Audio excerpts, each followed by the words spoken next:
A gente costuma aprender nos livros de escola que a campanha abolicionista começou em 1879, o que não é verdade. A campanha começou 11 anos antes e também não começou com o José do Patrocínio e o Joaquim Nabuco. Em 1879 começou lá atrás com o André Rebouças e outras figuras modernizadoras como ele. A gente tende a pensar que o Rebouças, sendo negro numa sociedade escravista, ele seria uma figura que vem totalmente de baixo, né?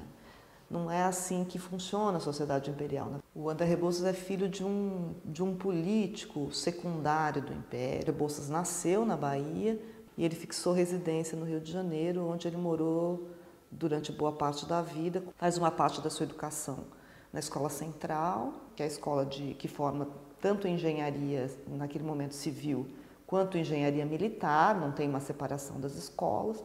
Depois ele passa mais ou menos um ano na Europa, estudando, visitando obras de engenharia, aprendendo a engenharia europeia e volta para o Brasil cheio de ideias modernizadoras. E daí é que ele começa uma carreira que é ao mesmo tempo uma carreira de engenheiro, empreiteiro, que vai pegando obras, ele e o irmão, juntos durante bastante tempo. Então a família Rebouças faz parte desse contingente de, como eles se autonomeavam, de mulatos, mas eles são parte de um grupo social que tem grande acesso a relações sociais de poder, econômico, político, social.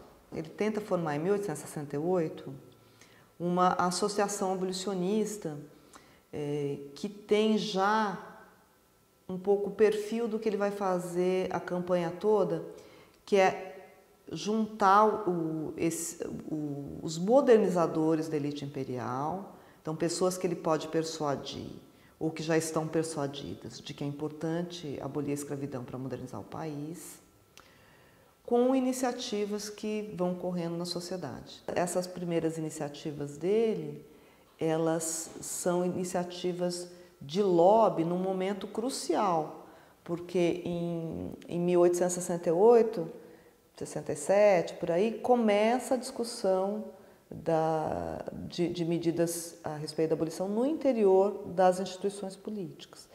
E o Rebouças, com esses projetos, com esse lobby, ele vai tentando influenciar lideranças que podem vir a tomar decisões nessa direção. Ele imagina que o país, para se modernizar, precisa de algumas medidas transformadoras do seu funcionamento mais geral.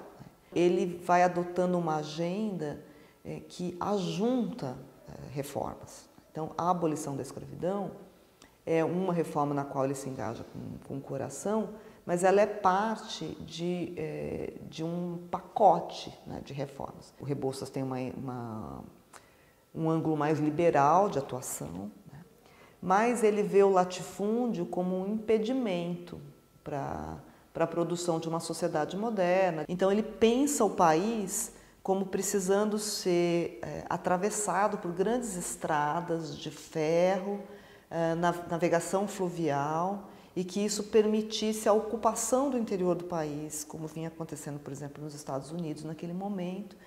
E essa colonização deveria ser feita, na concepção dele, na forma de pequenas propriedades, né, de colonos que poderiam vir com a imigração. Então, Rebouças é um homem que vai enegrecendo ao longo da vida.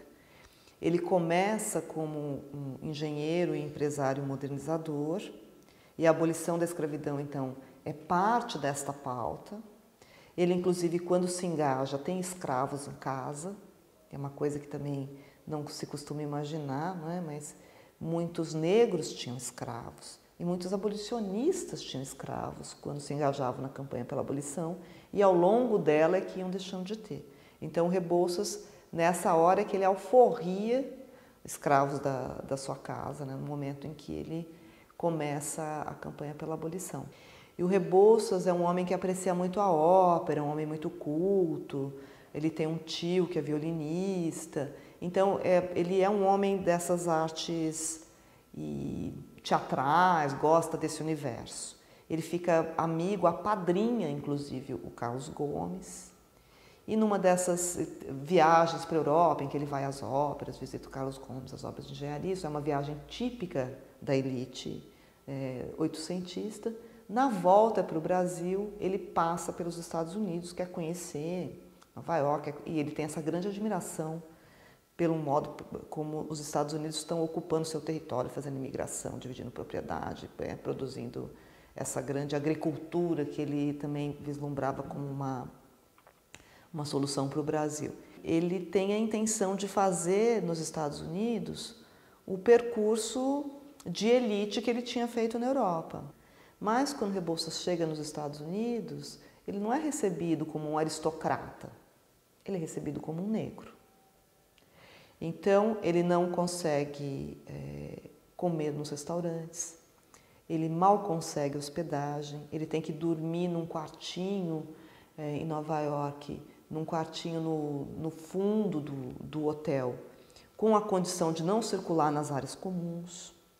Isto é, ele é vitimado por todo gênero de preconceito advindo do apartheid racial que já vigora nos Estados Unidos. Embora, ao longo da sua trajetória até então, ele tenha ouvido muitas vezes, ou mesmo de maneira camuflada, indireta, tenha sido vitimado em algumas situações por ser, como ele diz, pela condição minha de mulato, isto não é decisivo no Brasil para impedi-lo de fazer carreira. Mas nos Estados Unidos, sim, ele viu que a pele dele se colocava sobre a sua condição de aristocrata. E aí, quando ele volta para o Brasil, ele volta diferente. Essa experiência tem um impacto que faz com que o Rebouças passe a se vincular à campanha da abolição da escravidão de uma maneira muito mais visceral, muito mais emotiva até. E aí ele toma para si como exemplo um abolicionista negro norte-americano, que é o Frederick Douglass, que também é um abolicionista negro e que também conseguia circular nas rodas aristocráticas, etc.